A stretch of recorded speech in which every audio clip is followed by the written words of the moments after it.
Oiê, tudo bem? Isaac aqui mais uma vez com vocês para a gente trocar um pouco de ideia aí sobre a Bíblia, interagir. Não esqueça de comentar aqui. A gente também pede para vocês curtirem esse vídeo, compartilharem para o máximo de pessoas possíveis. Esse capítulo aqui acontece logo depois da instituição dos 10 mandamentos no Êxodo 20, né? Deus deu estatutos para Moisés propor para o povo.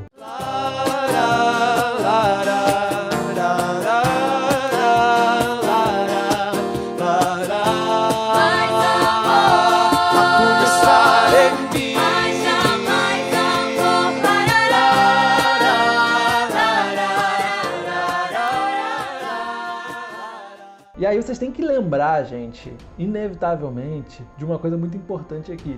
Temos que nos inserir no contexto da época, entender o que estava acontecendo naquela circunstância, para poder tentar entender um pouquinho como é que eram essas leis, o que acontecia, coisas estranhas para a gente que não eram estranhas para aquela época, para aquele momento. Povo analfabeto, escravo por séculos, estiveram ali no meio de idolatria, ausência de Deus, politeísmo, sem higiene. Então eles precisavam receber instruções mais desmiuçadas sobre tudo, sobre como se comportar no básico. Leis civis, o que eu faço se alguém me roubar, o que eu faço se alguém matar meu boi sem querer. Preciso de direção.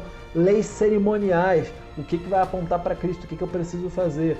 E aí começou nessa época aí no deserto a ter isso mais desenhado, né? Com sacerdotes, com santuário. Aí a gente vai ver isso muito ali em Levíticos, Número, Deuteronômio. Leis morais, no caso os 10 mandamentos que estavam ali no Êxodo 20. Coisas que permeiam na sociedade desde o início do mundo, antes de haver uma sociedade, até o fim. Uma nação estava começando a se formar aqui, do zero. Imagina a paciência que não era preciso ter para que essas leis e essas regras fossem obedecidas. Uma dessas leis era, vou ler algumas aqui pra gente, se alguém ferir qualquer pessoa, essa pessoa que feriu tem que morrer. Quem matou tem que ser morto. Simples, matou, morreu. Quem ferir sua mãe ou seu pai, quem amaldiçoar sua mãe ou seu pai, será morto. Ah, mas Jesus era um Deus diferente de Deus do Velho Testamento. Não, Deus não muda. Lembra que Jesus disse, ninguém vai ao Pai senão por mim? Jesus era a essência de Deus, ele queria mostrar o que era Deus. Jesus sempre foi Deus, ele sempre existiu, ele teve na participação da criação do ser humano. O que acontecia no Antigo Testamento talvez fosse um rigor maior para um povo que estava engatinhando. As coisas precisavam ser mais firmes. Se dois estiverem brigando e um for ferido e não morrer, o outro será absolvido. Mas vai ter que pagar pelo tempo que o outro ficou parado sem trabalhar até que ele fique curado. Sou um comerciante de seda. Estava ali, veio alguém e me machucou. Não morri. Ele vai ter que pagar pelo que eu ganharia no meu trabalho até eu ficar curado. Se alguém roubar um boi ou uma ovelha, ou matar ou vender, vai ter que pagar 5 bois por um que pegou. Se o ladrão fosse achado roubando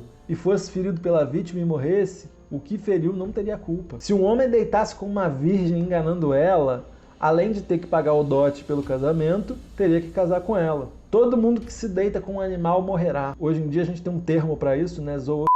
Êxodo 21 e 22, você vai ver muitas leis com muitos detalhes, elas vão ainda até o capítulo 23, várias delas esquisitas. Eu também acho, tá? Lembrando que a gente precisa tentar sempre entender o contexto histórico. Não existia Constituição, não existia polícia da forma como a gente vê hoje, não existia advogado, juiz não existia ainda. Espiritualmente também estava longe de ser o povo de Deus, gente. Longe de confiar em Deus porque ama a Deus. A Bíblia não usa nenhuma vez o termo livre-arbítrio, mas todos nós cremos que Deus nos deu escolha e liberdade. A gente tem vários indícios disso na Bíblia. Vários. O ser humano inventou a palavra livre-arbítrio e todos os cristãos usam a palavra livre-arbítrio como se estivesse escrito na Bíblia. Tem algum mal nisso? Não. O conceito de livre-arbítrio ele existe na Bíblia. Nenhuma folha cai das árvores sem a permissão de Deus. Conhece esse trecho? Sabe onde ele está? Ele não existe. Não existe na Bíblia. E todo mundo dissemina como se ele existisse. O conceito, ele existe. Ele é correto. Nada acontece sem a permissão de Deus, ponto. Outra frase muito usada. O cair é do homem, mas o levantar é de Deus. Não está escrito na Bíblia também. Pelo menos não com todas as letras. Eu entendo que apesar de não haver uma divisão explícita, a lei ela é toda bem delineada, bem definida, separada em grupos. A lei moral é basicamente os 10 mandamentos. É uma lei escrita com o próprio dedo de Deus. É a única parte da Bíblia que não é inspirada por Deus. Deus escreveu, deu as tábuas para Moisés no Êxodo 20. Aí Moisés ficou revoltado com o povo lá por causa do bezerro de ouro, quebrou as tábuas. Lá no Êxodo 31, Deus vai fazer de novo. Se não fosse muito importante, por que ele escreveria com o dedo dele? Ele podia ter dado para Moisés que nem deu as outras leis, a civil, a cerimonial, as outras leis que o povo seguiu. Por que ele ia fazer questão de escrever com o dedo dele 2 vezes ainda por cima, depois de Moisés quebrar a tábua uma das vezes? Se é escrita com o dedo de Deus, e Deus não muda, eu entendo que é uma lei que não muda. Ela é eterna. Ela reflete o próprio caráter de Deus. Ela não tem a ver com salvação. Entenda isso. Os mandamentos, eles não têm a ver com salvação. Eles têm a ver com obediência, têm a ver com gratidão, têm a ver com instrução para viver uma vida melhor, mais próxima de Deus aqui. E se eu quero viver uma vida melhor, mais próxima de Deus, eu tenho que ser obediente a Ele. Não faz sentido eu ser desobediente e dizer que a graça me salvou e eu não preciso fazer mais nada. A graça me salvou, eu não preciso fazer mais nada. Mas e os frutos? E as consequências do meu andar com Deus? As pessoas vão ver e vão perceber que eu sou de Deus ou não, mediante as minhas ações. Existe a lei cerimonial. A lei cerimonial, como eu já tinha falado, ela tem relação com o sacrifício dos animais, que apontavam para o sacrifício de Cristo, né? Ela se cumpriu no momento em que Jesus morreu na cruz. Logo, não faz mais sentido a gente ter sacrifício hoje. A lei de saúde alimentar, eu entendo que ela continua em vigor também. Se fazia mal no passado, se os animais eram impuros no passado, não vão ser mais impuros no presente. Eu sei que esse é um assunto muito polêmico e que dá muita discussão, e a gente pode debater sobre isso um dia especificamente, mas para mim não faz sentido que tenha mudado. Aliás, hoje em dia eu tenho coisas que não estão escritos na Bíblia que fazem mal também. Se o nosso corpo é o templo do Espírito Santo, nós temos que cuidar dele em todos os aspectos. Nossa mente ela tem que estar boa, nosso espírito tem que estar bom, nosso corpo tem que estar bom. Ah, mas eu sou salvo pela graça, não importa comer e beber, porque Paulo falou para comer tudo que tem no mercado. Não vamos abordar esse assunto hoje, mas para tudo isso tem explicação. Muitas vezes é falta de interpretação. Ah, mas Pedro viu o lençol descendo com os quadrúpedes animais impuros e Deus mandou ele comer. Tem um contexto ali e está explicado, o significado da visão está explicado. Então, para todos esses textos, tem explicações que estão na própria Bíblia, que são muito claros. Ah, mas a lei de saúde era para o povo de Israel. Ok. E por que quando Noé entrou na arca, Deus mandou separar em animais puros e impuros, se o povo de Israel veio bem depois, se essas leis vieram bem depois? A Bíblia ela tem que ser estudada de uma ponta até a outra, ela tem encaixes, tem várias coisas que se repetem. Vou dar um exemplo aqui que é outro tema muito polêmico, também não vamos falar profundamente disso hoje, mas o sábado foi abolido. Quando começa o mandamento do sábado, ele fala como? Lembra-te do dia de sábado. Por que ele começa um mandamento com lembra-te? Será que ele ia ser esquecido? Será que ele foi esquecido? Será que ele foi dado em outro momento também? Lá na criação está escrito, no princípio Deus criou os céus e a terra, no primeiro dia criou, no segundo, no terceiro, no quarto, no sétimo descansou, abençoou. Opa, Deus abençoar uma coisa é muito sério.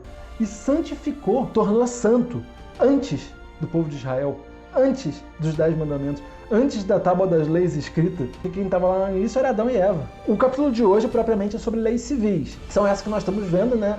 Tanto nesses 2 capítulos quanto no próximo. De todos os 4 tipos de lei que eu falei aqui, que eu entendo que existem na Bíblia, ele é o único tipo que é mutável, porque o povo é mutável. E aí vai criando mais maturidade, a gente mexe em algumas coisas, vai criando mais sabedoria, o tempo avança, as culturas se misturam, tem que ser adaptada. Leis civis de hoje. Lei de trânsito. Não existia na Bíblia. Não tinha carro. Não existia lei de trânsito para cavalo, para carruagem. O que seria de nós hoje sem a lei de trânsito? A lei serve para proteger. Lei Maria da Penha. Essa é uma lei nossa aqui do Brasil. As mulheres sofrem maus tratos, seja verbal, físico, e aí elas podem recorrer a essa lei e o infrator pode ser preso. Na época da Bíblia ele era morto. O que mudou era isso. Nos Estados Unidos nós temos pena de morte, em vários outros países. No Brasil não. Drogas são legalizadas em alguns países, em outros não. O apóstolo Paulo, ele diz que nós devemos respeitar as autoridades. Em Romanos 13, verso 1, diz assim: todos devem sujeitar-se às autoridades governamentais, pois não há autoridade que não venha de Deus. As autoridades que existem foram por ele estabelecidas.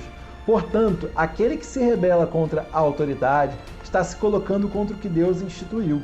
E aqueles que assim procedem trazem condenação sobre si mesmos, pois os governantes não devem ser temidos, a não ser pelos que praticam o mal. Você quer viver livre do medo da autoridade? Pratique o bem, e ela o enaltecerá, pois é serva de Deus para o seu bem. Mas se você praticar o mal, tenha medo, pois ela não porta a espada sem motivo. É serva de Deus, agente da justiça para punir quem pratica o mal. Portanto, é necessário que sejamos submissos às autoridades, não apenas por causa da possibilidade de uma punição, mas também por uma questão de consciência. Eu sei que esse assunto não é simples. Em todas as esferas nós encontramos autoridades corrompidas. Mas sem elas, nós viramos uma anarquia. E na desordem não tem espaço para Deus na nossa vida. Não tem espaço para Deus numa sociedade desordenada de forma alguma. Tem gente que diz que Jesus foi um grande revolucionário. Que ele veio para mexer nas questões políticas. Jesus ele não se envolveu. Ele disse para dar a César o que era de César. Falando dos impostos que eram cobrados. Isso não significa que esses impostos eram justos, tá? Nós estamos num momento no Brasil extremamente polarizado. Temos extremistas religiosos que perseguem todo mundo que supostamente está corrompendo os valores da família. Muitos são flagrados em corrupção financeira, moral, adultério, assassinato. Por outro lado, tem um outro grupo extremista em favor da liberdade das pessoas. Os princípios podem ser suprimidos, que a gente pode fazer o que a gente quiser. Jesus ele teve na frente do corrupto Pilatos e pouco disse. Nada referente à política. Na frente de Herodes, Jesus nem falou. Ele não perdeu o tempo dele. Mas ele repreendia os líderes religiosos, dia e noite, pois a responsabilidade era dele. Ele veio aqui para isso, gente. Ele veio aqui para implantar o reino celestial. Paulo teve diante de vários líderes. Ele pediu para ser julgado por César. Não fez rebelião nenhuma. Aí você pode dizer, mas era diferente. A corrupção era extrema. Mas não era isso que estava importando para ele. No mundo tereis aflições, mas tem de bom ânimo, porque eu venci o mundo. Mas quando se trata de princípios, Pedro tem um alerta. É para pagar imposto? Cheque. Não é para se rebelar? Cheque. Não é para brigar com as autoridades? Cheque. Mas quando mandaram Pedro não pregar mais de Jesus, lá em Atos 5:29, que era uma coisa que feria diretamente os princípios de Pedro, ele disse assim: porém, respondendo Pedro e os apóstolos disseram: mais importa obedecer a Deus do que aos homens. Princípios não podem ser corrompidos. Princípios não podem ser negociados. Se um valor dado por Deus precisar ser quebrado, antes importa obedecer a Deus do que as autoridades. Essa é a única exceção que a gente encontra. Não confunda isso com perseguir as pessoas que supostamente você entende que estão quebrando princípios bíblicos. Existe certa perseguição a algumas questões específicas, a pessoas específicas, a religiões específicas. E isso é totalmente contrário à palavra de Deus. Não é porque a Bíblia diz que alguma coisa é pecado que você tem a autoridade de ir lá e ficar brigando e perseguindo as pessoas por causa disso. Amar a Deus sobre todas as coisas e amar ao próximo como a ti mesmo, que são resumos basicamente dos mandamentos de Deus, né? Não amar o próximo é pecado. Você pode dizer, mas Jesus amava e repreendia. Sim, mas ele era Deus. E ele sabia como fazer isso. E ele amava de verdade. Ele curava de verdade. Ele se importava de verdade. Ele tocava no leproso, ele abraçava a prostituta, ele abraçava a pessoa que ia ser apedrejada, mesmo elas sendo pecadoras. Ele curava a alma. Ele não ia lá apontar o dedo na cara das pessoas e ficar brigando na internet com todo mundo e dizendo que tal coisa é pecado, que tal coisa é pecado e que vai queimar no inferno. Não, Jesus não era assim. Tem muita gente que diz que ele estaria morando na comunidade com os mais pobres, né? Provavelmente. Mas eles também esquecem que a graça também era para os ricos. Entende? Sempre se trata dos extremos. Exalto um e jogo fora o outro. Jesus, ele não fez isso. E por isso que ele é o único que tem autoridade para julgar e para fazer as coisas da forma correta, né? Ele veio para a mulher adúltera, para o cego lá de nascença, para os mendigos, para os leprosos abandonados e rejeitados pela sociedade, Mas esse mesmo Jesus veio para Zaqueu, Mateus, que era publicano, veio para Nicodemos, que era um líder religioso da época, que era um sistema totalmente corrupto. Jesus veio para todos. Ele não fazia distinção. Nós escolhemos a quem amar e quem não amar. E nós destilamos ódio, né? Jesus foi cuspido, açoitado, machucaram, furaram, botaram na cruz, gente, fizeram de tudo. Jesus foi torturado. E lá na cruz ele falou o quê? Pai, perdoa-os porque eles não sabem o que fazem. Não existe nenhum momento da Bíblia que a lei foi abolida. Não existe nada, nenhuma palavra da Bíblia que indique isso. Jesus disse que veio para cumprir e não abolir a lei. As leis cerimoniais lá dos sacrifícios foram abolidas? Não, elas foram cumpridas. Elas tiveram a sua função, elas foram concluídas. As leis de saúde foram abolidas? Não consigo ver como um Deus se importaria com questões alimentares e não se importa mais. Como alguma coisa era imunda já não é mais. As leis morais, os 10 mandamentos foram abolidos? Não, eles não poderiam, eles foram escritos pelo dedo de Deus. A única parte da Bíblia que não foi inspirada foi escrita por ele mesmo. E Jesus cumpriu todos, sem exceção. Então o sábado não foi abolido. Adulterar não foi abolido. Matar não foi abolido. Leis civis se alteram de acordo com tempo, localidade, cultura, de tempos em tempos. Nossa Constituição é de 1988, gente. É muito antiga, do meu ponto de vista. Até poderia ser um momento bom para começar a revisar ela. Precisamos estudar mais a Bíblia, precisamos nos aprofundar mais, precisamos conhecer melhor o caráter de Deus antes de sair repetindo o que a igreja, o que o pastor, ou o bispo, ou o padre falam pra gente. Não dá pra gente ficar brigando na internet. Faz parte, é normal não concordar, a gente debater, ter um debate saudável, mas muitas vezes as pessoas não estão nem abertas para debater.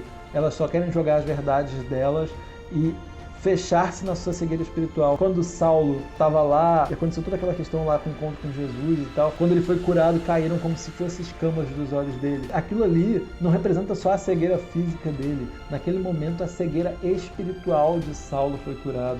Ele era muito rigoroso com o que ele fazia, ele era muito intenso com o que ele fazia e era muito crédulo com o que ele fazia, ele era muito fiel ao que ele acreditava. Mas ele estava do lado errado. Vamos debater saudavelmente, abertos a realidades que estão presentes na Bíblia. Estamos juntos. Um abraço e até a próxima, queridos. Tchau, tchau.